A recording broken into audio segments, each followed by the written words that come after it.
Oh, good evening, fellow Rotarians. My name is John Barber.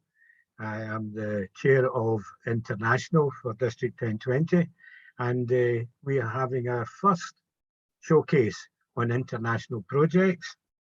We have a full programme from 11 clubs, as Lindsay has said. So they will give us a brief resume of the projects. As time is going to be precious tonight, so let's get started. I will hand you over to either the incoming or the outgoing district governor. Thank you. That would be me as outgoing, John. It's getting there. Good evening, everybody. A very, very warm welcome to you all, as has been said, and thanks to Lindsay and John for putting this together. We have a fantastic range of international projects, some of which have been going for some time, and this is all about learning about these projects, and hopefully you will take the message back to your clubs and pick up on some of these great ideas as we get back to doing more international. But as I said, it's all about the projects. So the very first one that I'm going to be delighted to announce is a project that I know a little bit about. That's the Turing Trust, and that's Andrew Clark from Curry and Balerno. Quickly, this is about a small but important sub-project of our club's work with the Turing Trust, an Edinburgh-based charity, recycling used computers for use in African schools since 2009. In 2012, when I retired and joined Rotary, I also volunteered with the Turing Trust. I'm going to have to flash through this presentation very quickly, as Lindsay's got me under the cosh to cover in about 5 minutes, which normally takes 30 to 40. Most of us are familiar with the work of Alan Turing. The Trust, a charity set up by James Turing, refurbishes donated IT equipment, installs a range of educational software, and provides it to those who need most. You can see from this slide that Ghana and Malawi, ranked by the UN Human Development Index, are two of the poorest countries in the world. These are volunteers working on various projects in our workshop. Here are some of the Turing Trust performance figures for last year, so you can see it is now a substantial operation. This interactive map is on the website showing computer labs installed in Malawi. The lovely concept sketch was painted in watercolour by Rotarian Jim Douglas, a member of our club. Access to the internet is only one of the barriers to the use of IT in education. Power in Africa is a problem. Even when you have access to the grid, power cuts are frequent, and many rural areas do not have access to the grid. So this is the Solar Berry project. It uses solar energy to provide the power and low energy Raspberry Pi computers and associated equipment to give access to IT resources. Key point, in sub-Saharan Africa, 89% of learners do not have access to household computers, and 82% lack internet access. Rotarians also help on shipping days. Here are the Rotarian and Turing Trust volunteers who've just loaded a 20-foot container with refurbished computers. One of our sponsors is Barclays Technology Centre in Cheshire. They've built their own Solar Berry mock-up to parallel ours in an old cricket pavilion. The photo top right is our mock-up Solar Berry. This is our Turing Trust volunteer, Sam, who's developing the solar monitor design for the Turing Trust Solar Berry.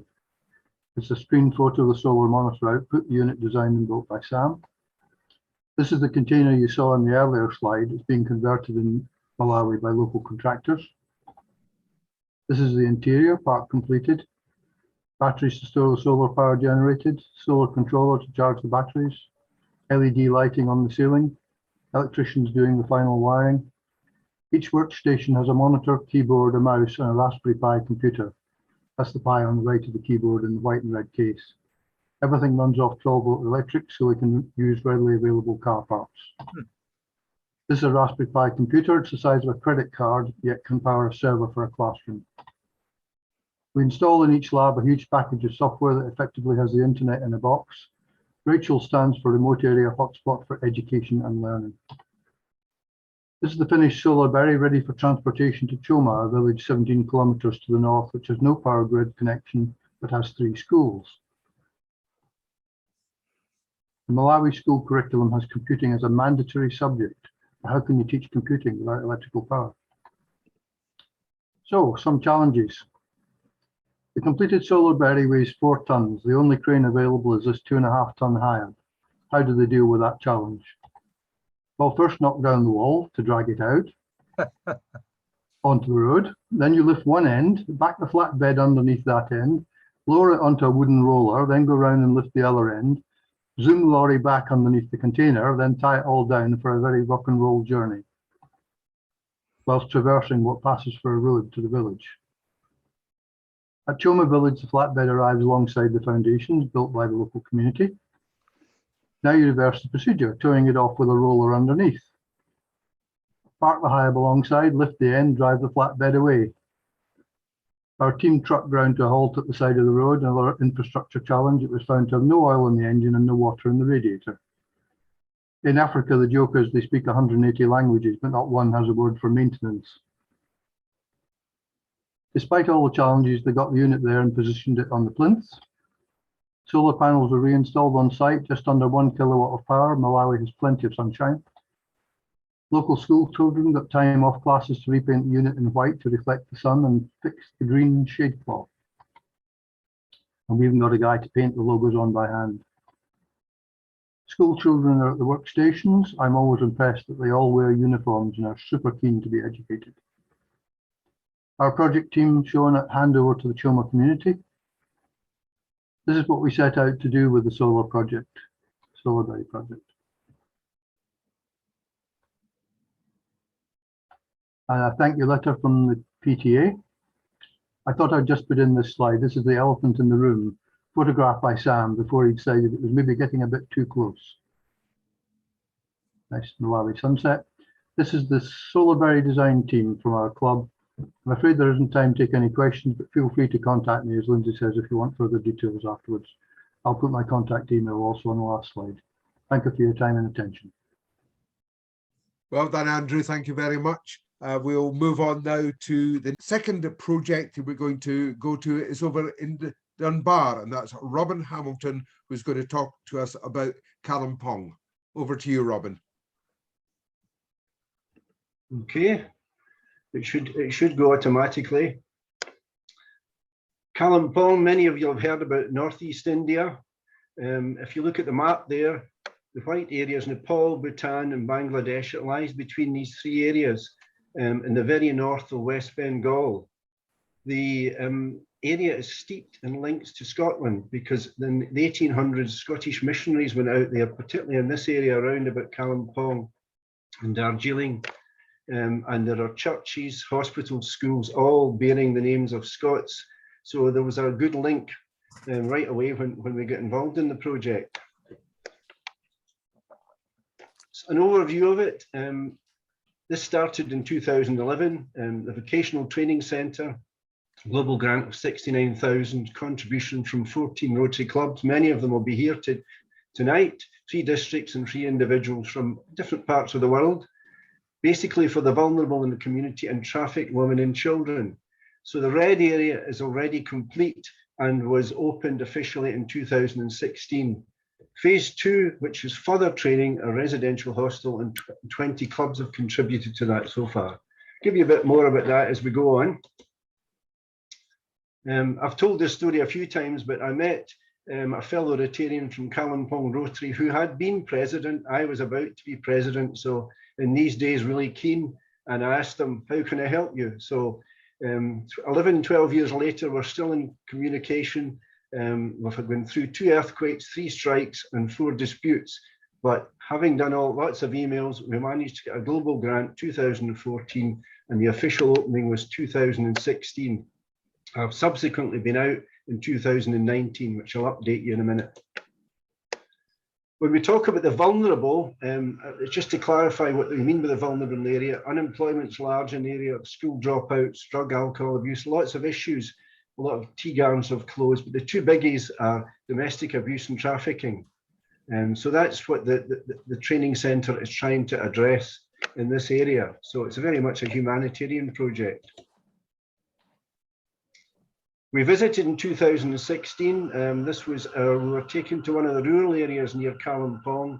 And this is really just to show you the K9, as we call them, in the background there. 9 Rotarians and wives from Rotary Club of Dunbar in the background, 2016. You'll recognise some. And in the front, we have to the far right, Miku Phoning, who is my contact in Rotary Club of Kalimpong, and the rest are teachers in a small rural school. Rural areas are very prone to vulnerability, and that's why we were shown there. Now, the official opening, many of you seen this. I'm not going to spend time on this, but basically to say we were absolutely amazed what happened. A full Scottish pipe band, Gurkhas, 2,500 people waiting to meet us, dancers, speeches, and scarves like this one here, which I just happen to have. We had 14 of these scarves at the end of it, but here we are, Rotary Club of Kalimpong. So, moving on, the pipers took us up to the opening. This is the training centre. Over next to it, you'll see this Jeep. Interestingly, this Jeep was part of the Global Grant in 2016. I was in it in 2019, and the first thing I did was to check the number of miles on the clock to see how well it's been used. 75,000 miles in 3 years, so that's a good wee check. To the right is myself and Miku. On that list, you can't read it, but there are probably at least more than half of the clubs in the area and the Lothian part of District 1020. Moving down to the bottom left, this is quite an important slide here. This chap here in the white, I met him in 2019, is called Manchetti. He's a government employee in the skills department. So what we have here is Rotary Club, the churches of Northeast India, the government skill department, all working together to run the training centre. These guys are key because they have links in the government. They also know how to train trainers, etc. The building is in the middle, and in the bottom right is some of the folk who are involved in the project.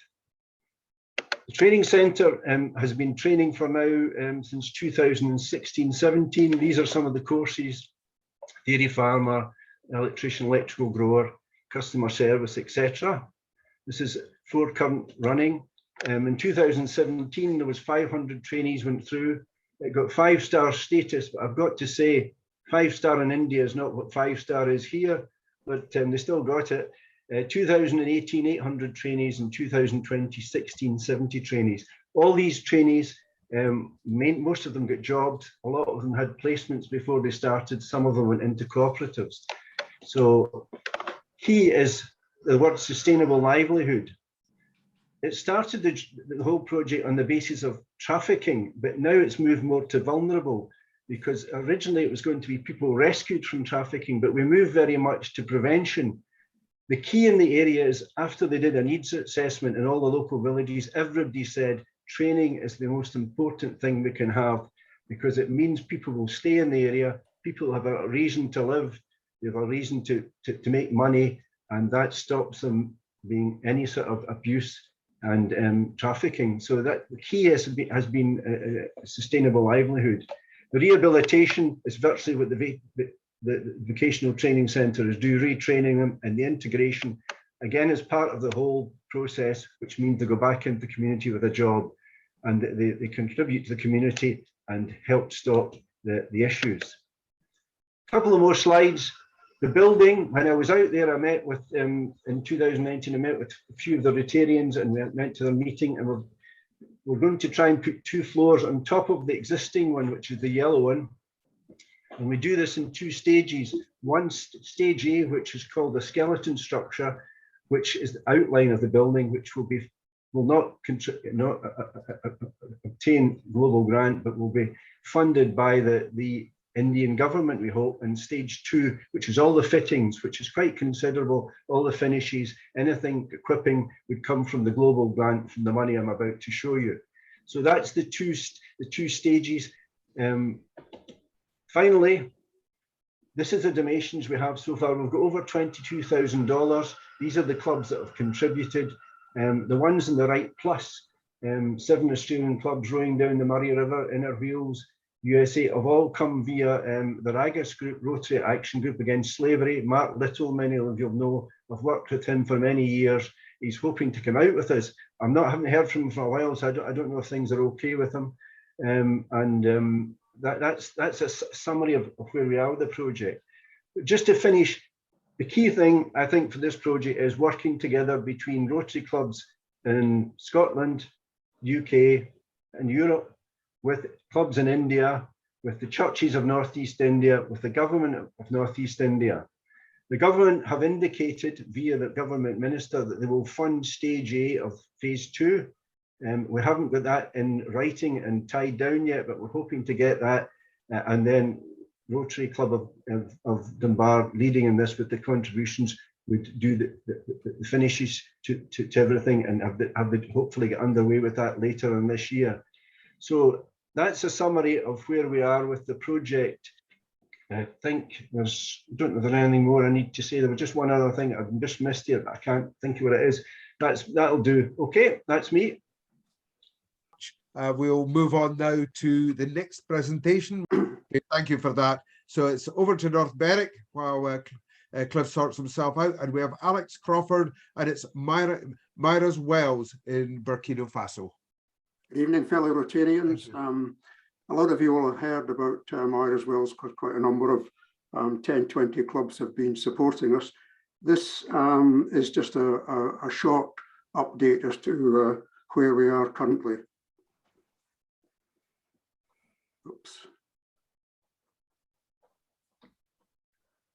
Sorry. Right. Okay. A very quick timeline.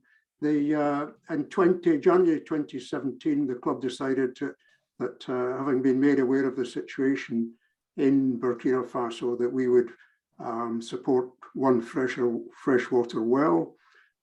Within a few months, the club had decided to explore the possibilities of a global grant. We then went on, we presented at the District Foundation Training Seminar on May 18, and then we went on for the next year or so doing a traveling roadshow to all 1020, or to a number of 1020 clubs.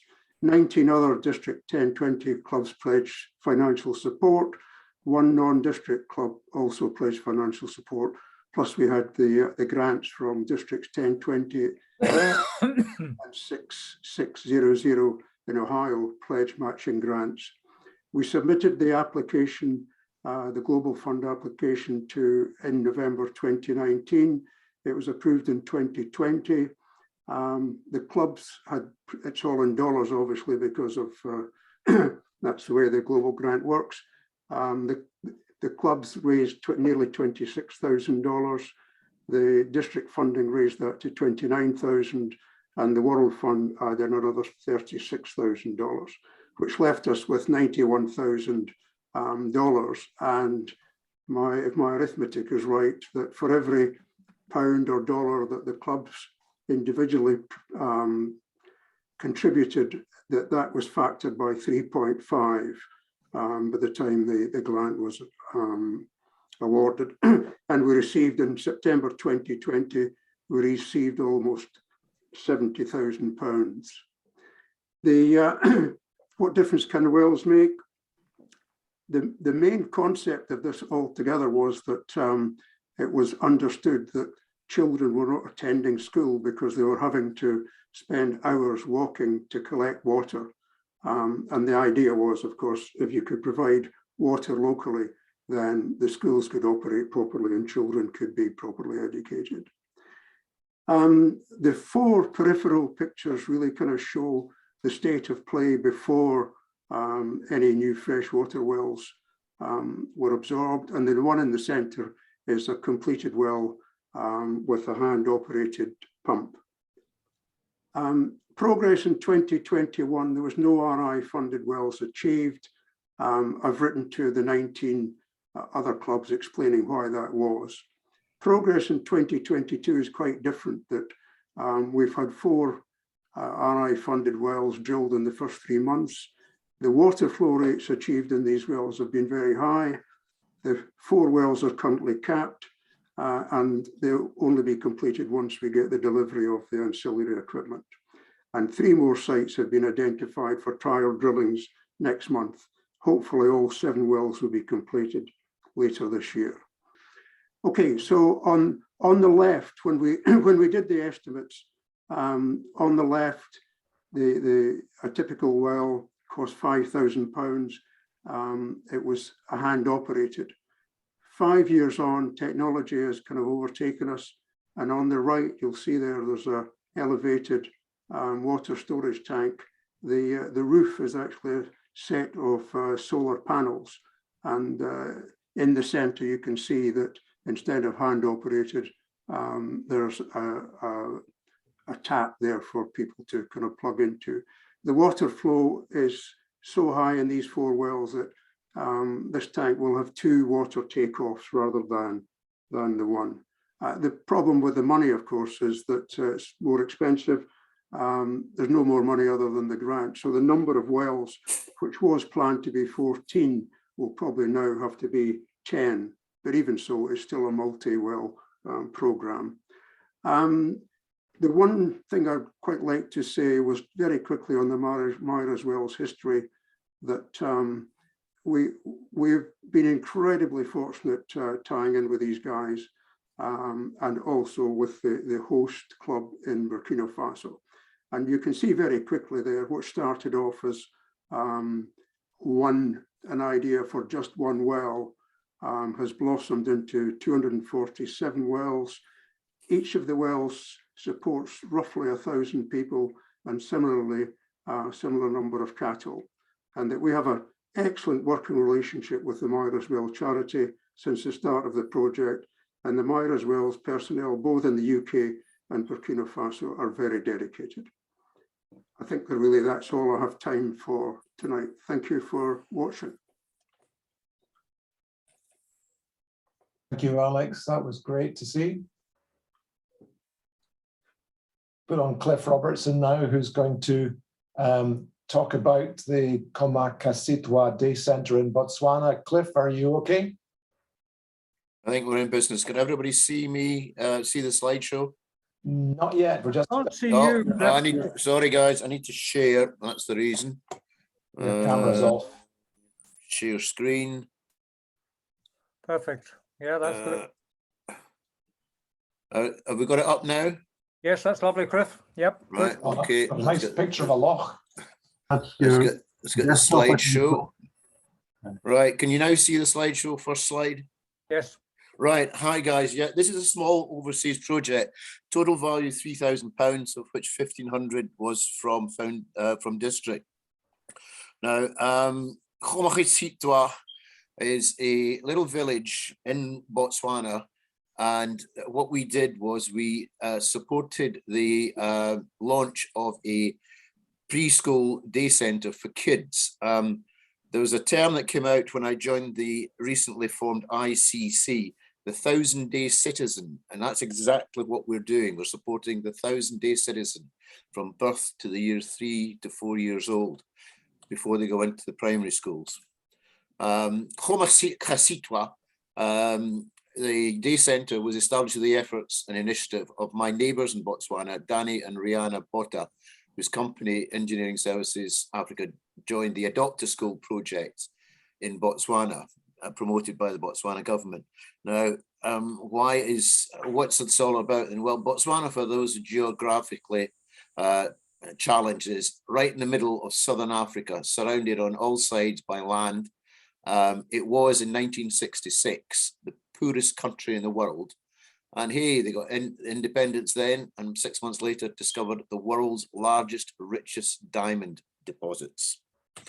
Now, the project Komakasitwa, the village Komakasitwa, is in that big circle in the red in the top left-hand corner. And if you look at the little circle down on the right, that is my retirement house in Botswana. And the yellow line is the road between the two. And that is the road, and that is the vehicle. Can I just interrupt you for a second? What we're seeing is a very small slide on the left and a very large bit of blank screen on the right that says no notes. Are you able to get onto a presentation? Right, okay. Sorry. Stop there. Let me see if I can get this set up. Right. You're still in presenter view, Cliff. Right, I don't know what's going on here, guys. If that's all we can do, it's fine. It's okay. You might need to reshare it, Cliff, with the actual new share. presentation. That's it. I've got it, guys. Is that better? Yeah. Yes. Right. Okay. Yes. Right. Komakasitwa, to get there, that is the road, and the vehicles are not much better, as you can see. Now, I have now lost my, there we go. Now, the reason I'm involved with Botswana is because I used to work out there 40 years ago, and I'm building a house, half built, as you can see there. And as you can see, not much in the way of health and safety. But on to the project. Kasitwa is a small village of about 2,000 population, economically dependent, marginal farming, dormitory town. And underemployment is very high. The village has poor retail offers, entertainment, social services, transport links are not easy to the major population centres. Telephone broadband services poor, utilities are basic and subject to breakdowns, water supply in particular. Now, the village primary school, there's no secondary school in the village primary school was performing very badly. It was coming out 24th out of 26 primary schools in the annual surveys by the Botswana government 4 to 5 years ago, when the concept of the day centre was was proposed. And in the 5 years since the day centre has been running, it's moved from 23 to 6, which is fantastic. And one of the benefits of where I live and work in Botswana is you've got game on your way to the centre. There's some zebra in the foreground. Now, the background to the day centre is this. They've got 40 kids on the roll. The parents have to pay approximately £15 a month. The building's owned by the Community Council, the Central District Council. Staff include 2 teachers and a cook, opening hours. And since opening, the receiving primary, as I've said, has significantly improved its performance ranking. Opened initially in a primary school staff house, and a new building was opened in 2019. And of course, 2019, 2020 saw the start of the pandemic, and the Rotary funding was hit badly because we more or less had to stop the project for close on a year. And another big game issue that you have when you're wandering backwards and forwards to the centre is the giraffes. So the project team we put together was myself and Stephen Harmon, and we had Rotary partners in the UK, and we had two clubs presented tonight were funders on this project, which was very thankfully received by us. And we also used the Gaborone Rotary Club to handle the financial side of the project. We transferred funds straight across to the Gaborone Rotary Club, and they distributed funds as and when approved invoices came in. And that worked very, very well. We had community partners in ESA, which is the company owned by my neighbour, Danny Bota. And we had here in Castle Douglas advisors, a local children's day centre, Treasure Island, who are looking at a twinning opportunity with Botswana, and is owned and run by Rosalind Corrie, a lapsed Rotarian who has now joined our new satellite club. So keep your fingers crossed there. And the beneficial organisation is, of course, the day centre. And as occasionally we get the odd leopard pops up when you're driving backwards and forwards. Project process, I won't go into any detail, but that's what we had to go through to get project done. And that's what we have. We've got the day centre here, nice big sign. And here are some photographs. This was before the funding for the equipment and fit out, and there we've got the kids' new desks, new play area. Play area wasn't funded by Rotary, but we had internet connections and TV. This is the kids having their own Olympic Games. This was the funding breakdown of where all the money went, and that's where all the grants came from. And this is the kids on graduation day. And any questions? I'll put my name in the chat room if anybody wants to get any feedback from me.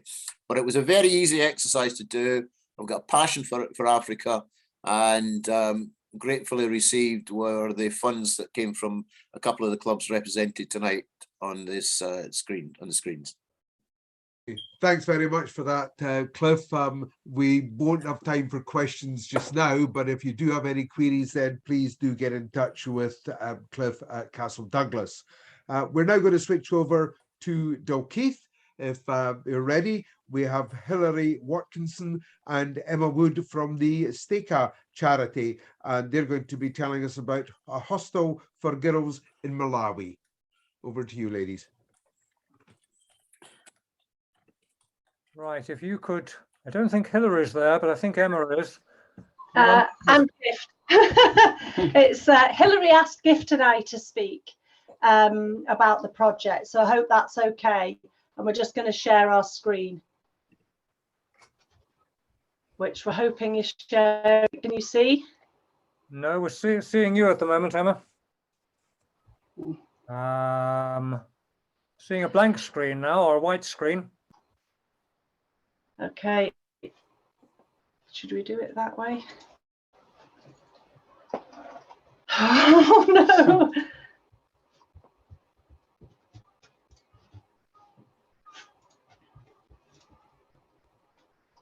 That's better. That's good. Can you see it now? Yes, that's perfect. Thank you. Perfect. That's great. Let's do it from the slideshow from the beginning. Oh. There. Okay, Gift. Okay. Yeah. Hi, everyone. As she has already said, my name is Gift, and I'm one of the Staker residents. So, the cameras. thank you. So, yeah, sorry, I was just saying that, like, my name is Gift, and I'm one of the Staker residents, but also I'm the youngest trustee of Staker Skills. So I'm just here to give you a wee introduction into the Staker family. So Staker at the moment is housing up to almost 80 children, who some of them have been in the streets, some of them are survivors of human trafficking, and some of them have been vulnerable to other issues and therefore needed to be taken care of. And one of the great things about Staker is that it was set up by Godnos Maseko, who himself was an ex-street kid, as well as a survivor of human trafficking. So thinking that, like, other young people like me and all the other young people that live at Staker shouldn't have to go through the same fate. Him and his wife Helen, I think you can see he's wearing a white shirt there, and next to him is his wife, sort of setting up Staker so that, like, they should be able to take care of children. And what's really great about it as well is that, like, besides being that, like, himself, God knows himself has got that experience of knowing what it's like to live in the street and to be a survivor of human trafficking, is that, like, Helen as well emphasizes that, like, Staker runs on a family mode whereby the only difference is that, like, I'm going to stop him there because we're not going to be talking about Staker. I'm sorry, I know we have to do 15 minutes, but I think this is the key statistic, isn't it, Gift? Oh, yeah. So now the shocking thing is that, like, other young people at Staker, as well as myself and some as well in general in Malawi, is that the problem is that only 1% of Malawians are able to go to university and colleges. So, and already if you have been maybe in the streets and you haven't been able to go to school, maybe you dropped out as well, you're already even at a more disadvantage than the other people who also are at a disadvantage, because in Malawi there's only like a few universities and colleges. So thinking that, like, young people should be helped, and knowing that maybe if they were able to gain skills, they can be independent. God knows, sort of like setting up the vocational skills center. So this is yeah. So shall I take it? So yeah, I was just gonna say that this is God knows vision, and Staker Skills is here to support that. Yeah. So some of you will remember, and it's been lovely to see some faces here of people who have already presented, in fact, who really gave us the confidence and support to build the very first vocational skills centre, which is our Rotary Centre, and you can see it here. So what we are catering for here is some of the most marginalised young people in Malawi, those who are not the fortunate 11% that can go to school, but part of the 89% who can't make it that far and therefore need to get some sort of skill in order to be able to survive and thrive. And as Dunbar so eloquently pointed out, that is one of the key things that does make young people vulnerable to human trafficking if they don't have a skill. So you've already heard this story a little bit and understand how important it is to have the sort of skill that you can see here as a tailor, as a hairdresser, or as someone who can mend mobile phones and things like that. So we were delighted then to now have had 2 cohorts of people training at the Vocational Skills Centre. Thanks very much to Rotary for that, and to St John's Church in Portobello, who also raised enough for another building. Some of you might have heard of us talk about this project. About 3 years ago, we wanted to change the way young Scots travelled to Malawi as white saviours, or people going out to save the helpless Africans, and instead to try and build solidarity and see a different way, a new model in which young Scots could interact with the very resilient, amazing young people at Stecker and learn from them and learn with them together. And I think 3-4 years ago, people thought we were mad. They didn't really understand what we were talking about. We were a little bit ahead of the curve, I think. But it was great to get a Scottish Government International Development Grant. My own university supported this. We developed this incredibly successful model now, whereby the go into sustaining our Rotary Centre. So if the roof bursts or something like that happens, money is going in to sustain that. And I'm delighted to say that not only are we now recommended by the Scottish Government as the go-to charity for schools wanting to build relationships with young people in the global south. This week, the Scotland-Malawi Partnership published its practical guide to schools, and we are all over it. We're in 2 sections, and the Scotland-Malawi Partnership are also recommending schools to contact us as a very small charity to help that happen. So we feel as though we have done quite a lot of innovative stuff. We've involved young Scots in new and interesting ways with young people like Gift in Malawi. But we need to make a little bit more progress. One thing is, we want to thank the Dalkeith Rotary Club, who sent out a lot of sewing machines, gave us sewing machines to take out, and funded these tables which have been built to hold them, and you can see the machines being used here. Sadly, though, we do need more sewing machines. So some of our young people who have graduated from the vocational skills centres are now able to work, but they don't have the sewing machines, so that they aren't able to then work independently. So we do need to find ways of getting sewing machines out so people can do that. We've also had our first hairdressing course, and God knows has been astonished at the cost of hair dryers and hair straighteners, because of course these are all imported to Malawi, and so we will be looking for donations of those as well. The big deal though is we have discovered that many of the young women are not able to complete our training courses. And we've drilled this down, and God knows, I mean, the joy of our project is, it is, as Gift said, it is God knows who's leading and running and has the passion behind this. And of course, he's very much a grassroots social entrepreneur there in Malawi. He knows, and what's been happening is this, what they call cultural issues, but are called initiation ceremonies, whereby girls reaching puberty are taken away to initiation camps that can last for anything up to a month or beyond, and very much teach girls how to serve men, and that can often include being initiated into sexual activity. God knows he's working very, very hard they're illegal, as you can see here, but they are still happening, a little bit like FGM in some other African countries. And so what we really need now is to build a women's hostel, so that we can get these women into our vocational skills centre. They can live there whilst they're training.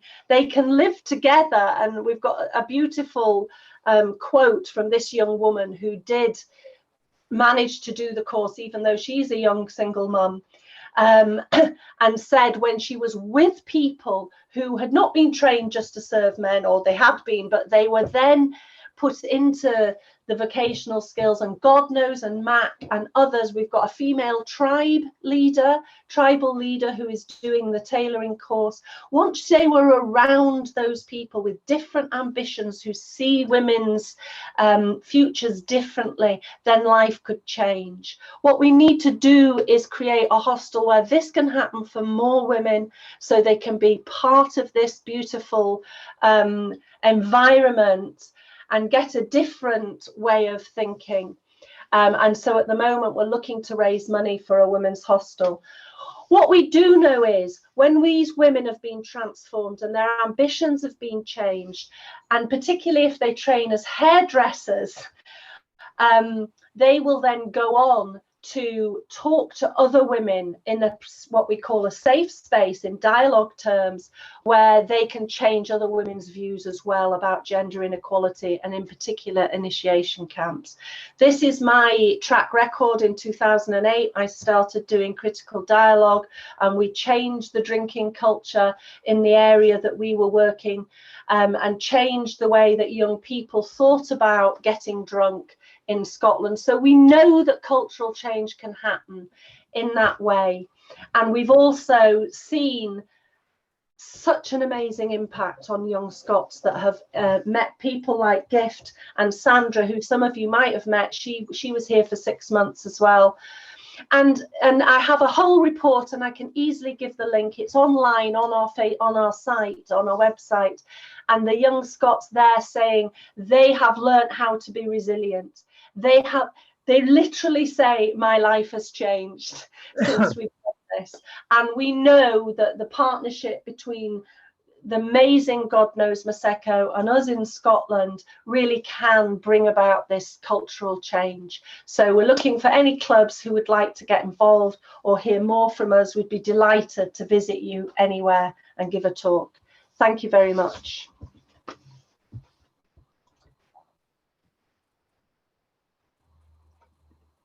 Oh no, we didn't go off. That, Dennis, you're on.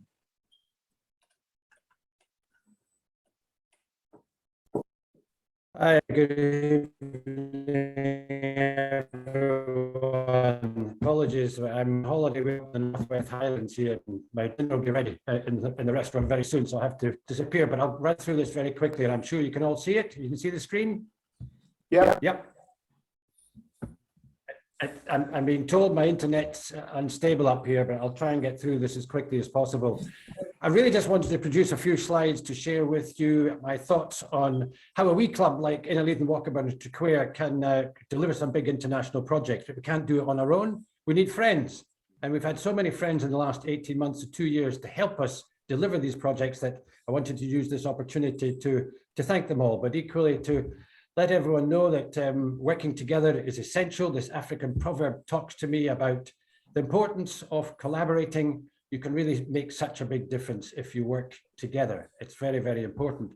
And we found it's been very helpful in our club. It's strengthened the club. It's identified resources that we don't have by involving other Rotary clubs, but also other organizations in our community that are interested in being part of it. We felt that we wanted to move away from small impulsive responses to small international projects and develop a long-term relationship with a small community in Malawi. It's a place that I visit 2 or 3 times, taken 2 Rotary visits out there, and multiple church visits I've attended. So we feel that we can have a long-term relationship through consultation, discussions with the community leaders, the village elders. They can shape and design the program. And what's really important is that it provides for open dialogue and communication on both sides, because that very often is one of the reasons why projects fail, because communication breaks down. But modern technology, WhatsApp, you get to know people now, and you can get messages going back and forward. And the fact that we've delivered on so many of these projects, we've built up some fantastic trust. And we decided that the Rotary Club should carve out both education and health, that being areas of service that are important to Rotary: fighting disease, education and literacy. On the education side, we've delivered a library block with the staff room and a reading room, renovated 5 teachers' houses, built a bridge, desks, textbooks, and we organised a flight in Malawi in 2019. I'll show a little. We built an incinerator for the local clinic last year, and it was opened with the president of the local Rotary Club. At the centre of it all, I feel I was a retired director of the Scotland-Malawi Partnership, and it was wonderful to draw on the 1,000 or so members of that organisation to call on their experience and expertise in delivering projects in Malawi. So we weren't alone, we were with other organisations, and that's absolutely vital. These are all the Rotary clubs, Interact clubs that have helped us on our journey in the last 3 or 4 years. In addition to my own club, the Leith and Walkerburn and Traquair, I'm an associate member of the E-Club of Southern Scotland, where we have a big international membership, and I feel very much at home there. North Berwick, Dalkeith, Langham, the E-Club of Willamette in Oregon, the host club Limbe in Malawi have been central to what we've been doing. E-Club in Valencia, at Bigger High School Interact. But at the heart of it all, Rotary Foundation has been very, very generous to the project each year as we have applied for district grants. On the education side, I'll come back to Operation Bookshelf, but 2 really important ones, what we've called KIND, Kids Need Desks. The 2,000 learners in this school all were sitting on the floor until we got involved 4 years ago, and we provided the first class with 40 desks, which lifts 80 children off the floor. We've now delivered 120 desks. In fact, they're in production and they should be ready at the end of this month. So that will be 320 children have been lifted off the floor and onto desks, which is, I think, is wonderful. They certainly appreciated it. Well, we're going to deliver 500 places for children. That's our slogan, Empower 500. We've raised money through innovative e-cards through the E-Club of Southern Scotland. We built a bridge last year, opened on Rotary Day, February 21. This rickety temporary bridge on the left-hand side there carried 1,000 children each day back and forward to school. And it was totally impractical. Children were falling off, and we refused to cross it during the rainy season. So we helped to rebuild the bridge. A number of clubs helped invest money in it, and it's made a remarkable difference to the whole community. And I think there's a little great celebration is always President of the Rotary Club on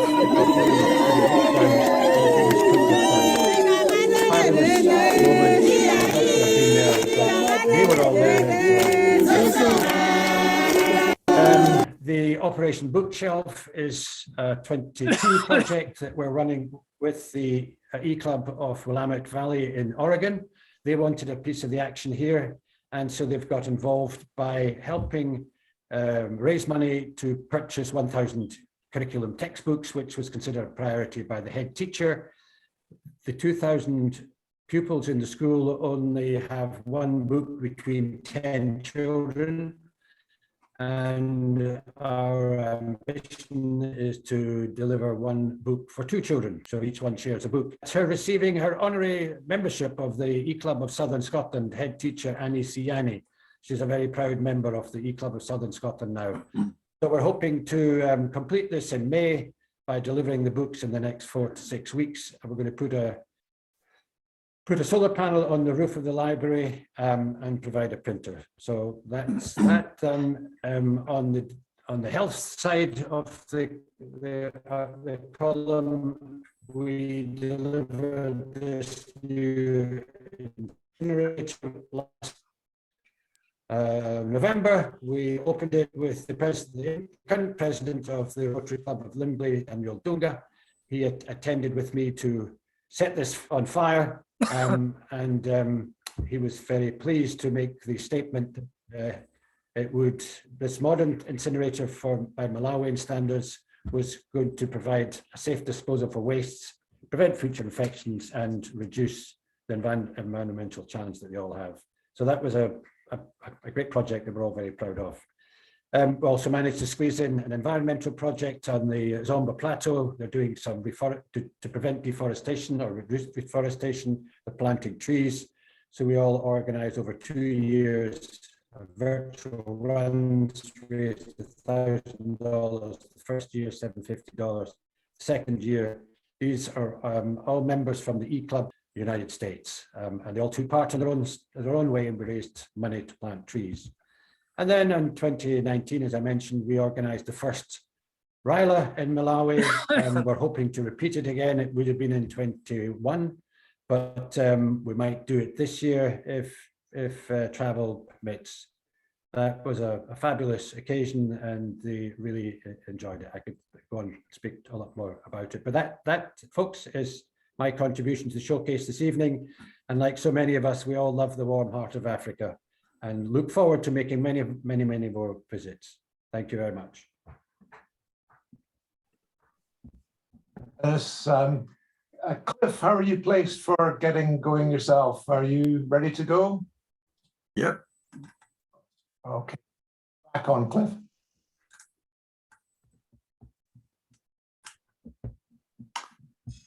So the title of our project was Blowing Your Own Trumpet.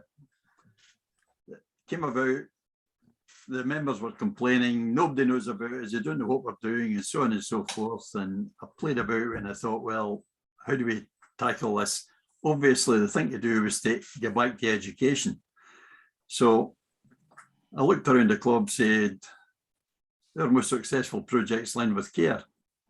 So we could use that as the catalyst to carry the thing forward.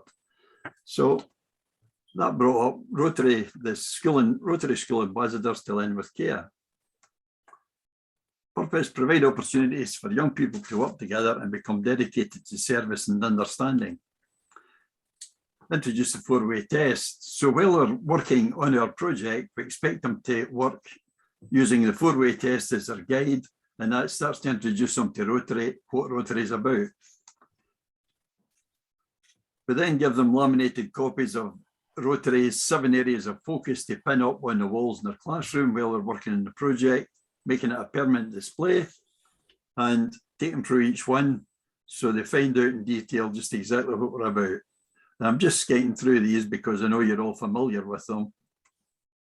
And that brought us on to a situation. We made up a flow chart that the schools could work with. So Rotary, we set up a bank account for the schools that want to become involved. We supply the school with laminated four-way tests. Laminated Rotary, having to change this slide, they recently added an area of focus, so it's now 7. Laminated Rotary guiding principles, 3 copies of the Rotary Youth Programme, a big world map, 1.5 metres by 1 metre to put up on the wall. So the teacher sets up firms of update partners, each by drawing names from a hat. This is so that you don't go all the top end of the class in one partnership, the middle of the class in the middle, and the lower end of the class in the third partnership. We wanted a mix in all the partnerships. Each firm working with on social media chooses a different client from the Lend with Care website and confers with the other firms to ensure that this is the case. They will identify what aspects of the areas of focus are met by their client, and that's the address of the Lend with Care. Senior partner of each firm passes a choice of client complete with areas of focus to Rotary team members. The Rotary team member sets up individual school account with Lend with Care and registers the client loans. Rotary supplies the schools with feedback, laminated prints of client details, laminated school account, red tape and pins. The firms mount the supplied material for display in a suitable area and use red tape to connect the clients to their country on the world map. Firms given target date by which they have to produce their next client, complete with identified Rotary areas of focus, and then they go way back to step 4 and the process repeats itself. Now, the idea behind this is the teachers aren't picking the clients, the youngsters are. It's introducing them to entrepreneurs across the world. It's showing them how to account for money. They keep an account of each client. So it introduces them to accounts, to account for monies that are spent in a project. It introduces them to the geographical aspect in the world map. So there's a lot of educational input, and I've put as much as I could in the educational side into it to encourage the teachers to become involved, because getting into the schools isn't easy. Getting past the head teacher is like breaking into Berlin. So that's a high school flow chart. It's a wee bit different, but we'll just skate on. You've got the idea. Now, it's important when the pupils have been involved in this for a year, they get a certificate at the end stating that they've been participants. And we'll do that depending on the school tradition, whether it's an award ceremony at the end of the year or whatever. We'll tie in with the schools and do it with them. This will be signed by the head teacher and the club president.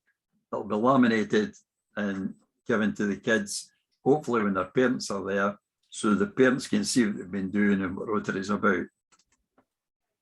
Just a sheet we made up, and this was done during COVID, so we didn't have any teacher involvement. We couldn't get into the schools and break the school bubble, and hopefully that'll change now.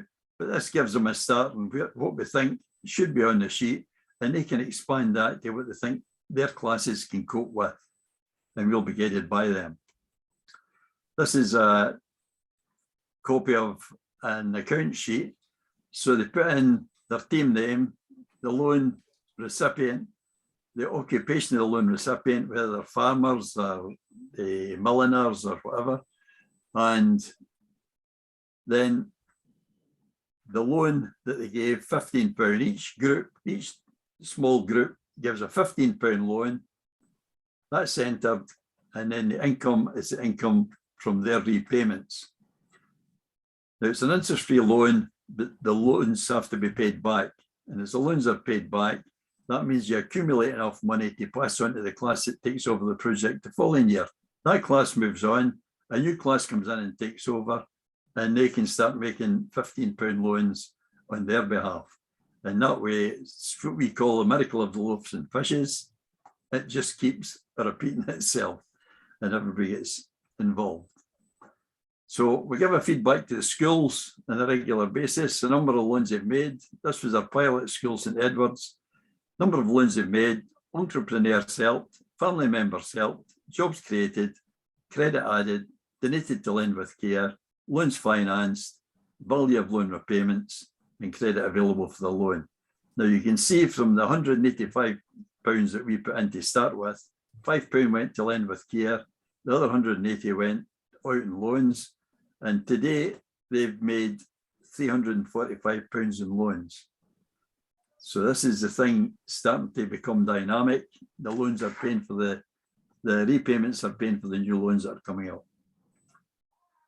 This is some of the youngsters in the pilot school gathered round in their small groups, deciding from the Lend With Care website who they're going to give the loan to, and then negotiating with the other teams to make sure that no one else in the class has made the same loan, because we want it spread around to reduce the risk.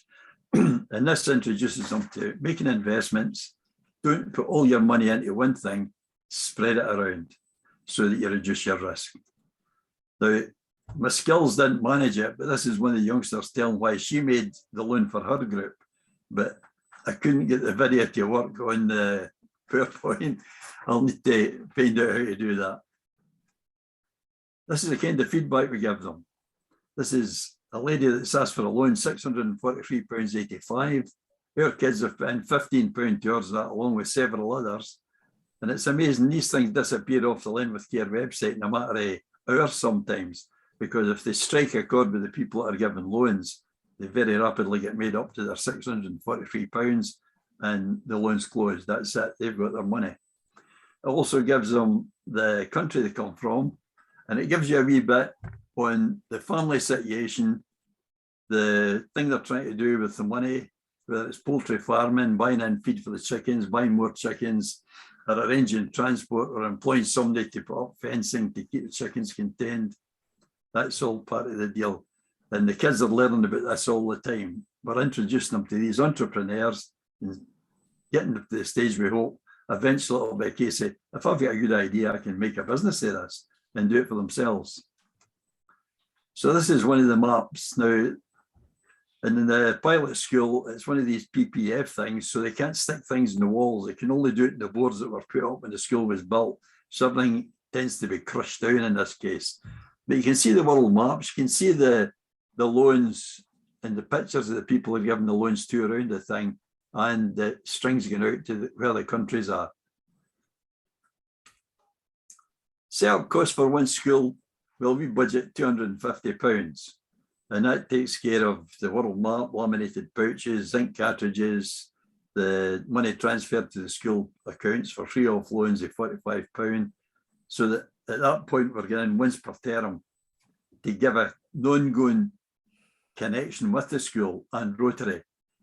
So it meant they could make 3 loans every term, 3 loans of £15, and as the money came back in, that financed loans for the following year.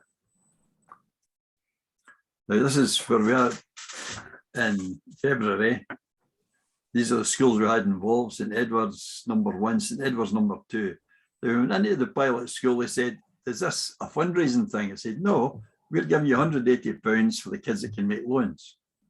It's as simple as that. If you want to add money to it, that's your decision. We're not asking you to do it. So they came back after the first year and they said, is it possible for a second class to participate? So that's how we get St Edward's number 2. We're just setting that up just now. Now, it was a joint campus, and at that time, I put it to the club, it's a joint campus. I don't want to give the chance to St Edward's and not give it to Tollbray. So the club said, you're quite right. So they put up the extra money so that in a joint campus, both schools get the same offers. Then went on St Gussen's, St Stephen's, St Bartholomew's, Sykeside and Cairn Row. So the thing is spreading. We've got 40 primary schools in our club area and 7 high schools. So we're starting to work with our primary schools here. And we're just starting to make inroads into the high schools. So we also give the school a certificate stating that they're a Rotary embassy to lend with care under the auspices of Coatbridge Airdrie and Monklands Rotary Club. And we expect them to display it in the reception area so that anyone coming into the school sees the Rotary Mark of Excellence on that certificate and realises that Rotary is working with that school and we're involved with them. So the intention for high schools was that pupils in S5 and S6 would operate the project exclusively to give them responsibility for its success. Don't want the teachers involved. Now, this is a difficult one. Teachers do not want to give up the reins to someone else. They want to control things. And this is something that we're working hard to try and break down. So this could then lead to them organising the other Rotary activities. For example, young writer, young artist, young photographer, they could go to the principal teachers in these areas and negotiate with them that their area would run the appropriate activity for the youngsters. So we foresee them organising these activities and negotiating with staff in the various discipline areas to give them experience of being responsible for managing projects with a minimum of staff involvement. They may find this to be a plus in their personal statements when applying to university. They can expand it, and in their personal statements, you can see the responsibility they've taken up and what they've been doing. At a future date, when the school's comfortable working with the Rotary Club, they may consider operating as an independent Rotary Interact Club. That would be our longer term ambition. So Interact is an exciting place for members to decide how they would like to help communities at home and abroad. Every Interact Club will carry out 2 service projects each year. That's a minimum. One which benefits the local community, and I'm sure that the schools already have projects going, and one which is international. The lend with care that they're working on can take care of the international aspect if they don't have any other outlet to do it. So Interact clubs are run by the members so they can take part in exciting hands-on projects around the topics and causes that matter to them. These projects will also help young people to connect with other young leaders and get their schools excited about the projects they're involved in. Interact is also a great way to enhance CVs, which will be helpful when looking for jobs or making college and university applications. The school becomes relaxed with their involvement, Rotary will offer associate membership to the staff who support the Rotary School ambassadors in their activities. And that will give us a chance to throw the bait out, to get the staff involved, and hopefully as they feel easy working with the club, they'll eventually convert to become active members as opposed to associate members. Each Interact club is supported by the local Rotary club. We'll be there to help every step of the way, to provide help guidance, to make your interactors' experience as memorable as possible. You'll be amazed at what interactors can achieve when given responsibility to manage their own affairs. Now, this is a selection I've made of some of the ones our pilot school made launch to. As you can see, it's spread across the world: Zambia, Ecuador, Pakistan, Peru, Ecuador, Peru, Rwanda, Pakistan. So it's spread all over. So you'll see that we've invested in a wide portfolio across the world, hitting the Rotary areas of focus where possible. Through this project, the pupils have been exposed to entrepreneurs, making a success of small businesses in difficult parts of the world. We hope that this will encourage our young people to develop independent thinking and become entrepreneurs in their own turn. So the Interact Club couldn't time lead to Coatbridge Urgent Monkland Satellite Club, called, in this case, Rotary Club of Coatbridge High former pupils. For those who wish to continue the Rotary experience, combined with friendship and ties formed while interacting at their old school. Now, the youngsters of that age don't want to come in and join us grave dodgers in the Tudor Hotel on the Monday night. But there's no reason why there couldn't be a satellite club of former pupils acting in their own right, amongst their own peer group, and building Rotary up from there. Now, the point worth considering is that we have 7 high schools in our club area. So long term, the dream is we could have 7 satellite clubs of former pupils active in each of the high schools. So, fellow Rotarians, the world's our oysters. Let's go out and grab it and make this thing work. Thank you for listening. Well, thank you so much. That was really excellent, a great presentation. Sadly, we haven't got time, so we can't go into questions. If you could put your email address in the chat box, maybe others can access that. I'm going to go to Ian Starkey now, because he hopefully has got a video ready to run for us with a presentation on Ukerewe in Tanzania.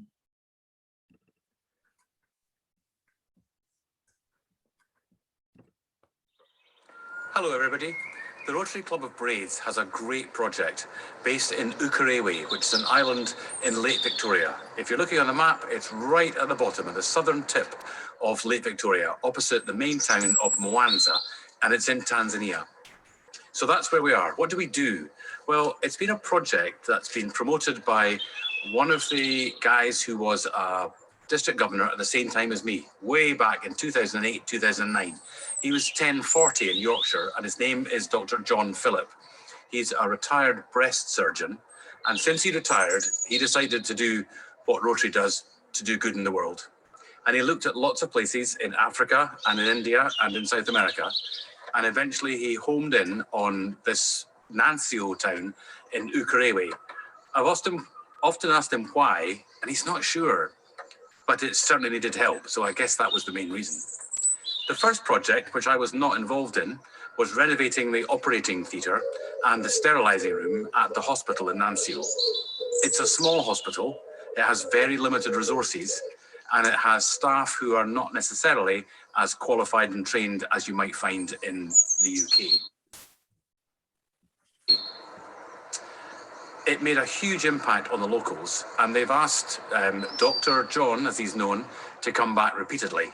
I've been on all the subsequent trips, the first of which was a complete renovation of Ward 6, along with lots of other projects on the island. Ward 6 was is a four-bedded room with a central traditional nursing station. And in the 3 weeks I was there, it was completely replumbed, rewired. We fixed the drainage, new beds, new mosquito nets, sealed all the windows, the whole works, painted, decorated, everything. Entirely upgraded and updated. Looks really good. it was the place all the nursing staff wanted to work after the work was finished. After that, I came home and I was keen to try to do something without necessarily having to go there. And the mattresses, some of you will have seen the pictures, are just horrendous, stained with all sorts of bodily fluids. In fact, I saw one out in the sun. I thought it was heading for the dump.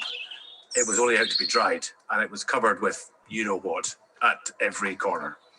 It just looked horrendous, and I thought, this is something we can do from home. So Braid's first project there, exclusively Braid's, was 250 PVC coated mattresses so that they can be wiped clean and all the you-know-what can be wiped off. And after that, we've moved on to, in consultation and support of our clubs in England, to a feeding programme. This is primarily where older primary school kids are taught in environmental studies to grow food that they can then eat, mostly cereal crops. And the net result is that they grow and cook breakfast. It's always porridge. And they sweeten it with sugar and they sell the surplus grain to buy sugar, but also to buy things for their schools, things like chalk. So is it a feeding programme? Yes, but actually more importantly, it's an education programme because the poor kids go to school, travel by foot if necessary, to get food. And when they're there, they get education. So really, it's an education programme. Food is a byproduct. It's the teaser to get them there. And by goodness, it works. Most recently, we've embarked on a desks project because lots of the, particularly primary schools we go to, the kids sit on the dirt ground. I can't say floor. Grammatically, it's not right, but it's just the ground. It's just dust, and kids sit on that all day. But the local carpenters can supply a desk that will fit 3 small primary school children, or 2 as they get bigger, for just £17. So if you would like to help the Rotary Club of Braids, think of any of those projects, because they're all still ongoing, and ask me to come and talk to your club. I can do it by Zoom, or I can do it in person. And I might just bring some craft animals, giraffes and elephants and things to try to sell to raise funds. But more importantly, I want to spread the word about what Braids and the Rotary Foundation are doing in Ukerewe. Thanks.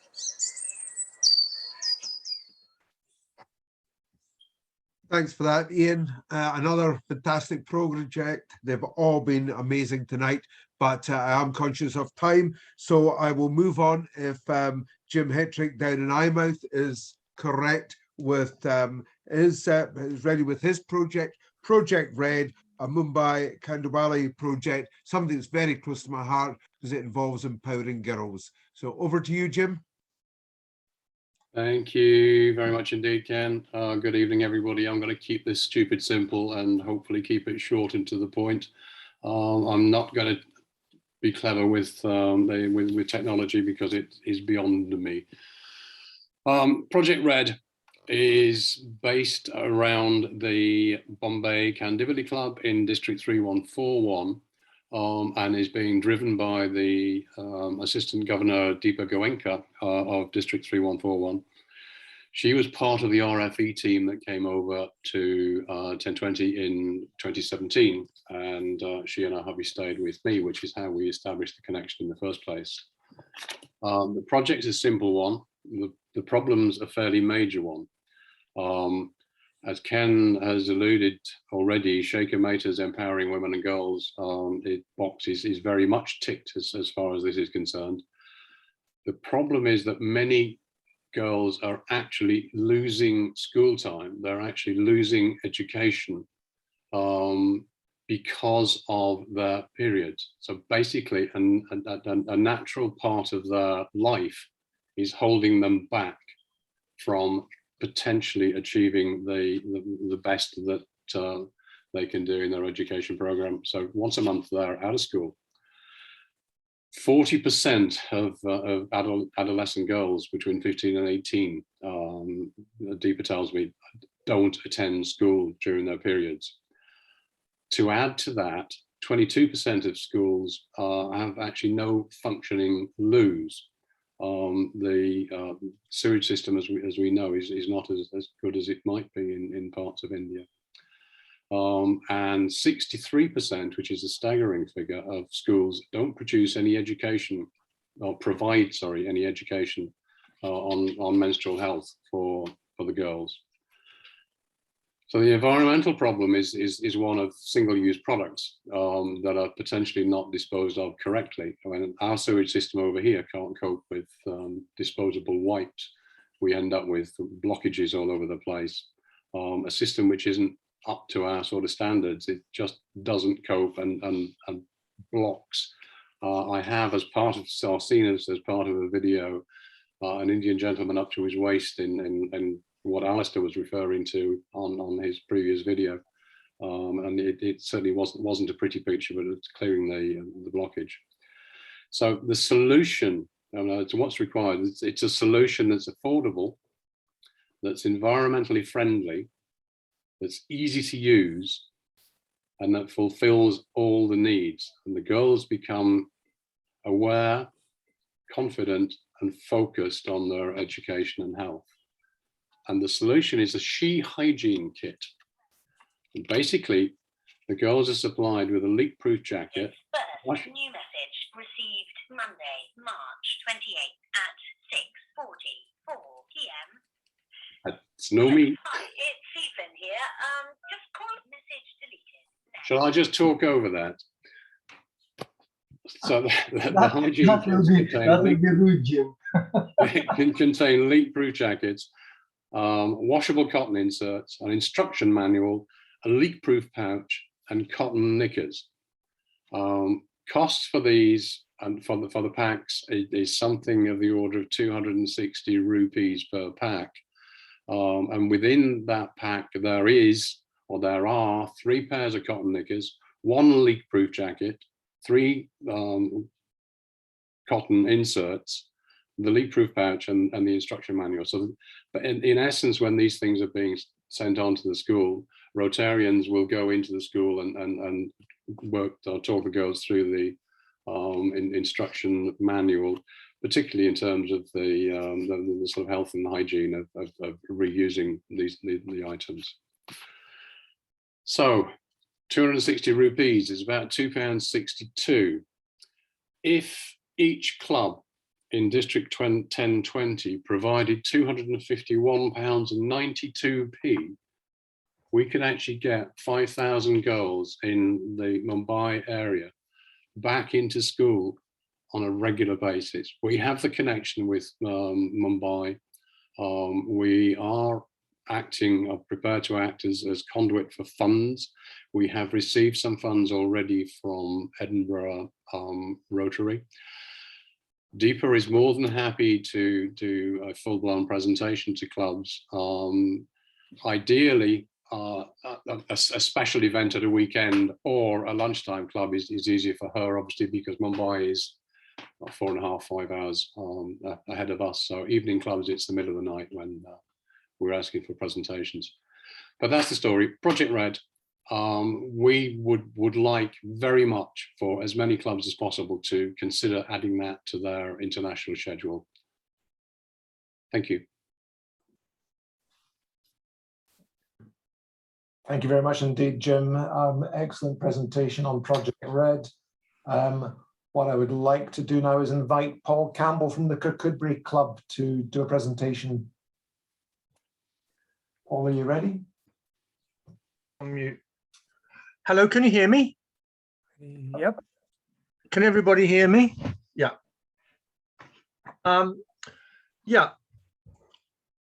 We're quite an enthusiastic club when it comes to international work, and we provide donations to all sorts of things. For example, Burkina Faso was mentioned earlier on. I think we gave them quite a lot of money about 2 years ago.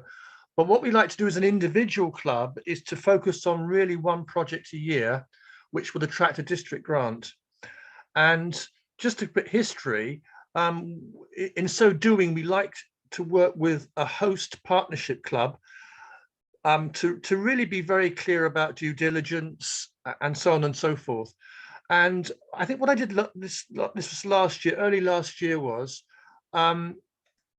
to actually look on the Rotary archive system where clubs can advertise and their projects. And I came across a project in Belize. Now, Belize is what was British Honduras, Central America. This side of it, it's just south of Mexico. So one helpful aspect was that their first language is largely English. If it's not that, it's second. It does help if you can communicate very clearly. We started off this project. It's to do with renovating a little primary school, elementary school, on a remote island off the coast. And the host club is the Rotary Club of Corozal Town, and they'd advertised it. We thought we'd test the water by sending them some money back last February. We sent £600 for the first stage to see how it went, because you want to feel that the project is well run, that it's making real progress, that all the money is accounted for. We sent them £600 to help this little school have a solar panels and also a water pump, because there's no utilities on this little island, which is off the Central American coast. That went very well. So our next stage was to think about proposing this for a district grant. And that's what we did. And basically we committed £1,000 of our own money, just over actually, I think it was £1,250, plus we were successful in getting a district grant. And it was basically for continuing to renovate this little school. You can see it behind you on the picture. And there's some of the volunteers and craftsmen who worked on it. And that was fundamentally to do with renovating the roofs, the ceilings, the windows, basically finishing off the envelope of the building so that the children they have proper facilities, which they now have. And this project's just about finished. And this is just a few pictures that Corozal sent to me. We've developed very good relationships with the last president, this president, their communications officer. They have a working group overseeing the renovation. It's in the middle of rainforest, almost rainforest, really. So we got clear budgetary quotations from them. We got receipts. So it was very carefully managed in terms of precisely what the money will be spent on. And as I speak, basically the project is now finished. They just had to do some final weatherproofing of this little school building. It's been a real success. We feel, you can see what's happening in terms of the work being done. I think we were probably, I think there may have been another Rotary Club involved, but basically it's come from us and come from Corozal Town's own very active Rotary Club. So it's good to see something through actually almost from start to finish. And so I recommend that particular part of the Rotary website, I suppose it's the Rotary International website, RIBI, where you can find small projects like this, which may only cost a few thousand US, but you can get value for money very quickly and see something really happening. So that's really all I want to say. So thank you very much. Many thanks indeed, Paul. That's very good to see a nice completed project. Before we pass on back to John Barber, that's the conclusion of this evening's presentations, unless there's somebody still here to talk about recycled bikes for Africa. I think we're missing a presentation there, but I've not managed to track down that person.